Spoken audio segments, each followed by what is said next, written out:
Hey, it's Dr. Choker and the curiosity that is my brain. For whatever reason, we're rambling about tomatoes this week.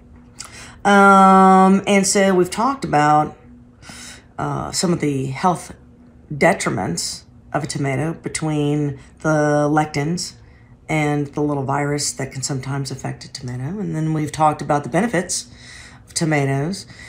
And so the question is, what's the best way to kind of get a tomato like to your table?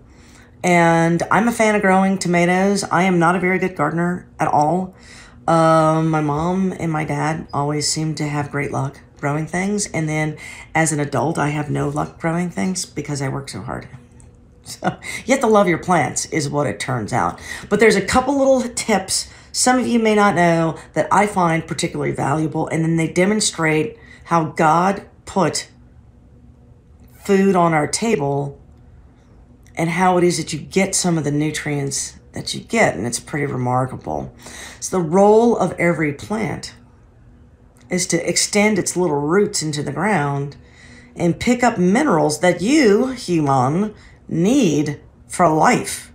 And you're not going around licking rocks, last I saw. You get a lot of your micronutrients, the minerals, from the plants and the animals that you eat. How do the animals get them? By eating the plants. How do the plants get them? By digging roots into the ground. The development of a plant requires pH, water, magnesium, calcium, iron. So there's different things that these plants need to grow. When we're talking about a fruit-bearing plant, such as a tomato or a bell pepper, the fruit shows up where the flower shows up. And one of the things required for flower production is magnesium.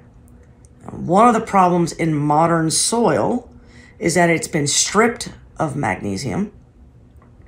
And so there's not as much magnesium as you would like in the ground, which means you're not getting as many buds, which means you're not getting as healthy of a tomato at the end of the little branch. So you want magnesium. One of the easiest thing to do when you're planting your little tomatoes is to put a tablespoon of Epsom salt, just no flavoring to it, obviously, or essence to it. You just the magnesium sulfate, and pop that in the ground, and then put your plant on top of it.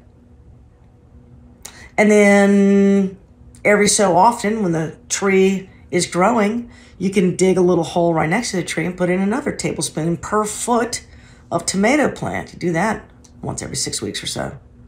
You can also put magnesium sulfate, so Epsom salt, in water, dilute it, 1 tablespoon per gallon of water, and you can lightly spray it on the leaves and the flowers, and the plant will absorb that magnesium that way. And so there is magnesium that is required to make tomatoes, and magnesium is an essential mineral for you. So one of the ways that you can get magnesium is by eating plants, and I suggest the tomato plant.